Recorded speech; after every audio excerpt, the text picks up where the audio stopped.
Welcome to the Fixture by WICC presented by Orbitz. As always, I'm your host, Meg Linehan. I'm a national staff writer at The Athletic, covering the NWSL and the US Women's National Team.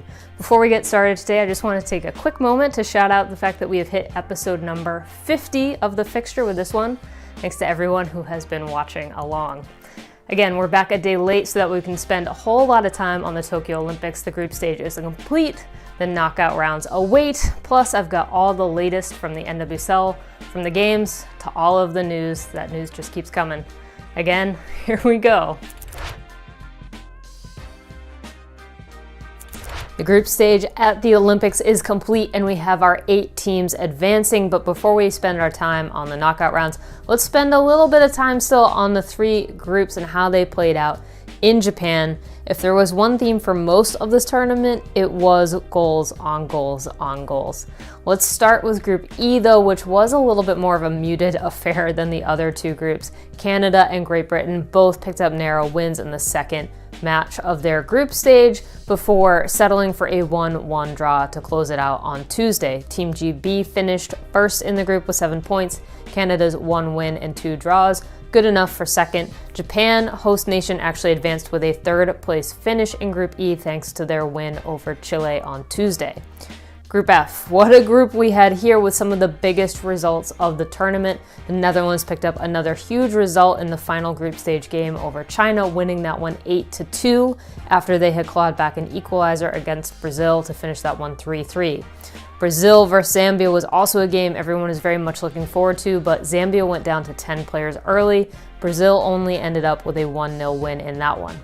Netherlands scored 21 goals across the group stage, with Viv Miedema leading the Golden Boot race with 8 of her own.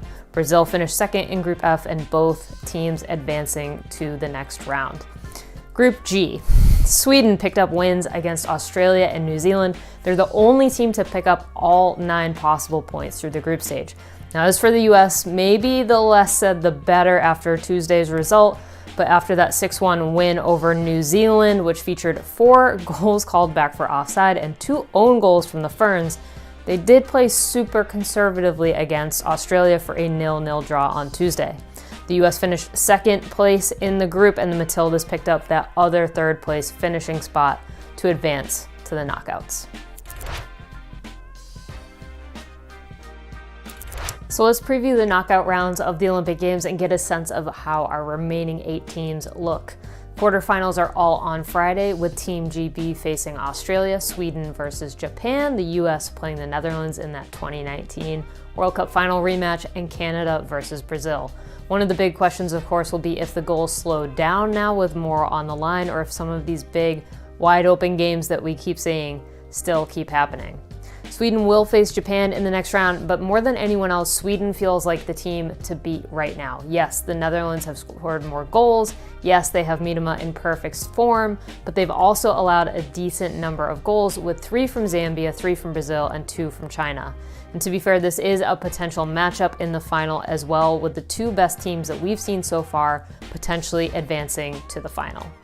The US Women's National Team successfully shut down the service to Sam Kerr on Tuesday, though it cost them their offense. So Team GB is going to have to figure out how to do it all against Australia to move on.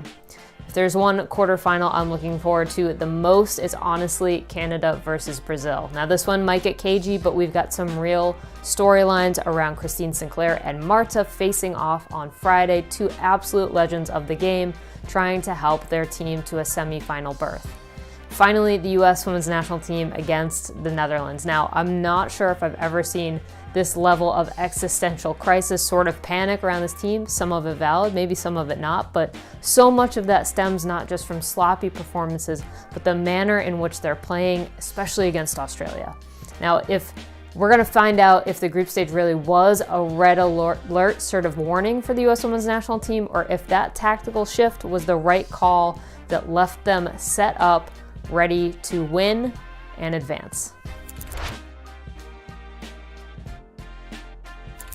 Portland is hanging on to that top spot on the NWSL table, but Gotham FC has settled in after the number 2 position after this weekend's games.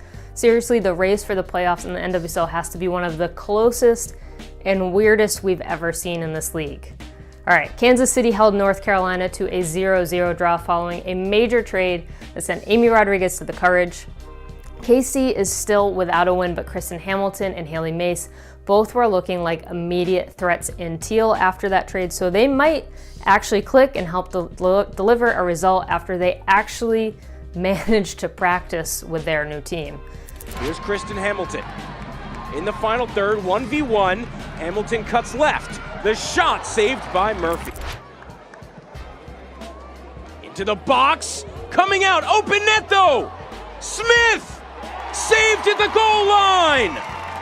Kristen Edmonds, coming in from fullback to center back, saves an open net goal.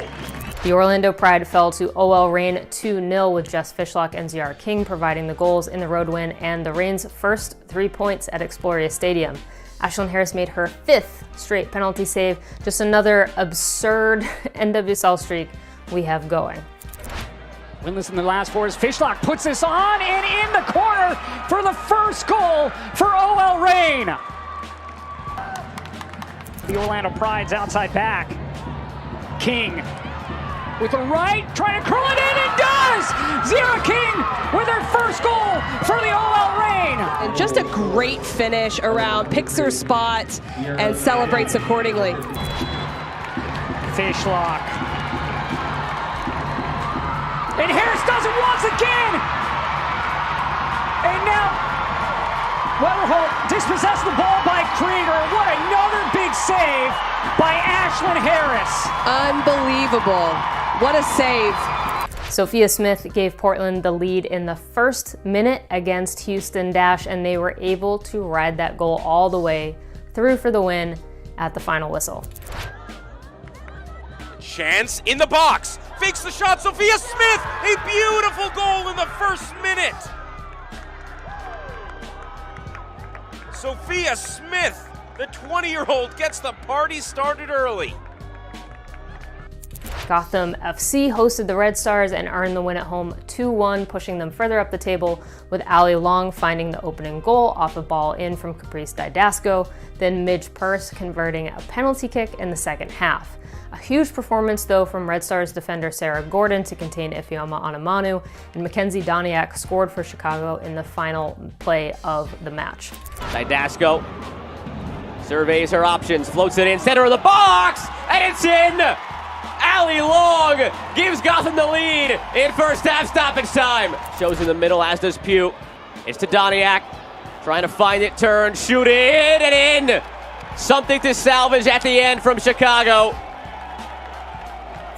Finally, Ashley Hatch secured 3 points for the Spirit as they beat Louisville on the road with her early goal in the 5th minute. That was the game winner.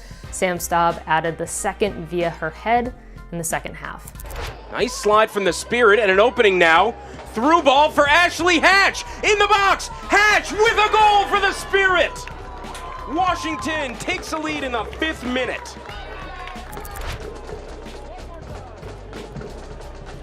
Nicely sent in, headed by Bonner, still alive. The header and the goal for Washington. Off of a couple heads, and the Spirit take a 2-0 lead over Louisville.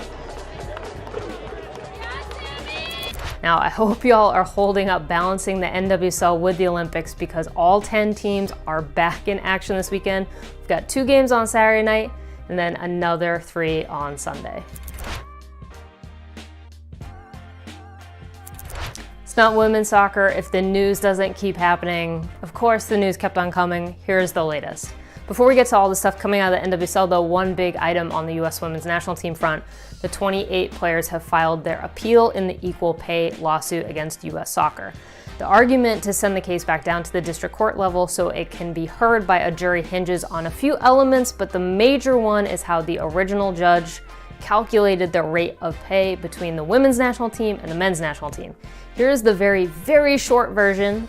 The legal team for the players argued that the judge ruled that there was equal pay because he only looked at total compensation between the 2 teams, but not at how the players are paid to play, but also win. So the women's national team had to win constantly to earn the same total compensation as the men's national team, which they argue is not equal pay.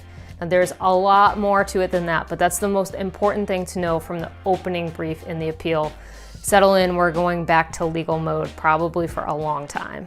All right, but on the NWSL front as well, there is a new focus on pay, obviously with the CBA negotiations in the works.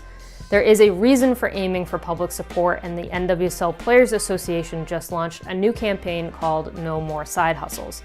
It's been a while also since we got a super surprising big trade, but Kansas City and North Carolina came through for us with Amy Rodriguez and $60,000 in allocation money heading to the Courage, Kristen Hamilton, Haley Mace, and Caitlin Rowland heading to Kansas City. The two teams then played each other with A-Rod and Hamilton getting pressed right into service for their new teams, Haley Mace too as a sub. I'm not sure that we've honestly seen something quite like that before in the NWSL, and in many ways it really did not feel all that great. We'll put a pin in it until after the Olympics, but there are going to be major discussions around free agency in the NWSL coming. Finally, Mark Skinner has departed the Orlando Pride to take over as head coach for Manchester United Women. There was no farewell game for him either, with his assistant Carl Green, who's also leaving the club, serving as interim head coach for the Pride this past weekend. Here's the good news for Orlando though. They have tapped former Gators head coach Becky Burleigh as a more long-term solution as they look to make a more permanent hire, pulling her out of retirement after she basically built that Gators program. All of a sudden, a lot more women coaching in the NWSL, but that's a pretty great thing, isn't it? Thanks for joining me here on The Fixture. There is still time to pick up your tickets to the Women International Champions Cup that's happening in August in Portland. You can see the Thorns, Houston Dash, Lyon, and Barcelona battle it out at Providence Park. Tickets are on sale right now at internationalchampionscup.com, so don't miss out. As always, you can stay tuned to all things women's soccer by following at ICC Women on Twitter and Instagram for all the latest, also how to watch some of these games.